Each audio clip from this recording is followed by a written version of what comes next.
السلام علیکم محترم ناظرین، اپنے یوٹیوب چینل پر خوش آمدید کہتا ہوں۔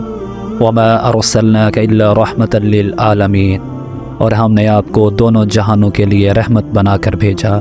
بے شک اس میں کوئی شک نہیں، جب نبی اکرم صلی اللہ علیہ وسلم پر سورۃ مائدہ نازل ہوئی، اليوم اکملت لکم دینکم واتممت علیکم نعمتی ورضیت لکم الاسلام دینا، اس کے نازل ہونے کے 80 دن کے بعد حضور اکرم صلی اللہ علیہ وسلم دنیا سے رخصت فرما گئے۔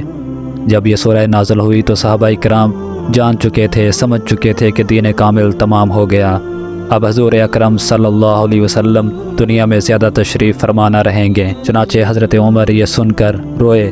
اس سورت کے نازل ہونے کے بعد حضور سید عالم صلی اللہ علیہ وسلم نے خطبے میں فرمایا، ایک بندے کو اللہ نے اختیار دیا کہ چاہے دنیا میں رہے، چاہے اس کی لقاء قبول فرمائے۔ اس بندے نے لقاء الہی اختیار کی۔ یہ سن کر حضرت ابوبکر صدیق نے عرض کیا، یا رسول اللہ، آپ پر ہماری جانیں، ہمارے مال، ہمارے آباء و اجداد، ہماری اولادیں سب قربان۔ اس کے بعد حضور صلی اللہ علیہ وسلم نے اپنے صحابہ کرام کو جمع کر کے ان کے حق میں دعائے خیر فرمائی۔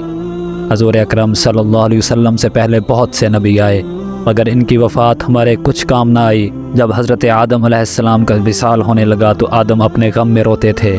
حضرت جبرائیل نے فرمایا، اے حضرت آدم، آپ کو کیا غم ہے؟ آپ نے فرمایا، جبرائیل، مجھے یہ غم ہے کہ جس جنت سے مجھے نکالا گیا، پھر میں اس میں داخل ہو جاؤں گا یا نہیں۔ حکم الہی نازل ہوا، اے آدم، آسمان کی طرف دیکھ لو، یہ جنت تمہارے لیے تیار ہے۔ حضرت آدم نے جنت کو دیکھا اور خوش ہو کر جان دے دی۔ لیکن جس وقت ہمارے شفیع المذنبین سردار دو جہان حضرت محمد مصطفیٰ صلی اللہ علیہ وسلم بیمار ہوئے، ایام مرض میں ایک دن حضرت جبرائیل علیہ السلام آئے۔ حضور نبی کریم صلی اللہ علیہ وسلم نے فرمایا، اے جبرائیل، کوئی خوشخبری ہو تو سنا دو۔ حضرت جبرائیل نے کہا، یا رسول اللہ، دوزخ حکماً ٹھنڈی کر دی گئی اور باوقت استقبال جنت کے 8 دروازے کھول دیے گئے۔ قرآن جنت اور ملائکہ آپ کے استقبال کے لیے جنت کے دروازے پر کھڑے ہیں۔ حضور نبی کریم صلی اللہ علیہ وسلم نے یہ سن کر فرمایا، جبرائیل، مجھے نہ جہنم سے کچھ مطلب ہے اور نہ جنت سے میرا تعلق، یہ بتاؤ کہ میری امت کے لیے تیار کیا کیا؟ حضرت جبرائیل نے عرض کی، جنت حرام ہے تمام امتوں پر جب تک آپ کی امت نہ جائے۔ حضرت نوح کی عمر وصال کے وقت 1350 برس تھی۔ جب ملک الموت ان کے پاس آئے تو حضرت نوح ملک الموت کی صورت دیکھ کر گھبرائے اور یہ کہا کہ اے ملک الموت، تم نے بہت جلدی کی۔ ملک الموت نے کہا، اے نوح، 1300 برس میں آپ کا دل دنیا کی زندگی سے بیزار نہیں ہوا؟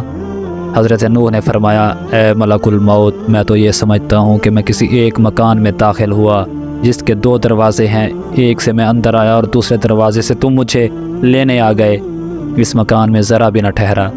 مگر جب حضور اکرم صلی اللہ علیہ وسلم کے پاس ملک الموت آئے تو ملک الموت سے اپنے حق میں بات بھی نہ کی۔ فرمایا، جبرائیل امین کہاں ہے؟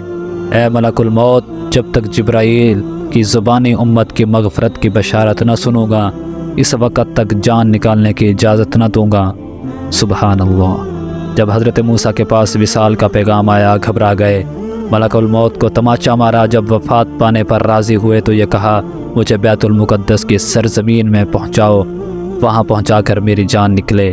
اللہ تعالیٰ نے آپ کو بیت المقدس پہنچایا، تب ملک الموت حضرت موسیٰ کی جان نکال کر لے گئے۔ حضور نبی کریم صلی اللہ علیہ وسلم سے حضرت جبرائیل نے عرض کیا، اگر آپ کی خوشی ہو تو آپ کی وفات کے بعد آپ کے جسم مبارک کو جنت میں پہنچاؤں؟ فرمایا، نہیں، مجھے میری امت کے اندر رہنے دو، یہی اپنی امت کے لیے استغفار کروں گا۔ آپ پر امت کے اعمال پیش ہوتے ہیں، اگر امت کی نیکیاں زیادہ ہوتی ہیں تو آپ اللہ تعالیٰ کا شکر کرتے ہیں، اور اگر گناہ زیادہ ہوتے ہیں تو آپ بارگاہ الہی میں استغفار کرتے اور امت کے لیے بخشش کی دعا مانگتے ہیں۔ پھر کس طرح آپ کی امت آپ پر جان قربان نہ کرے؟ سبحان اللہ، وما علینا الا البلاغ المبین۔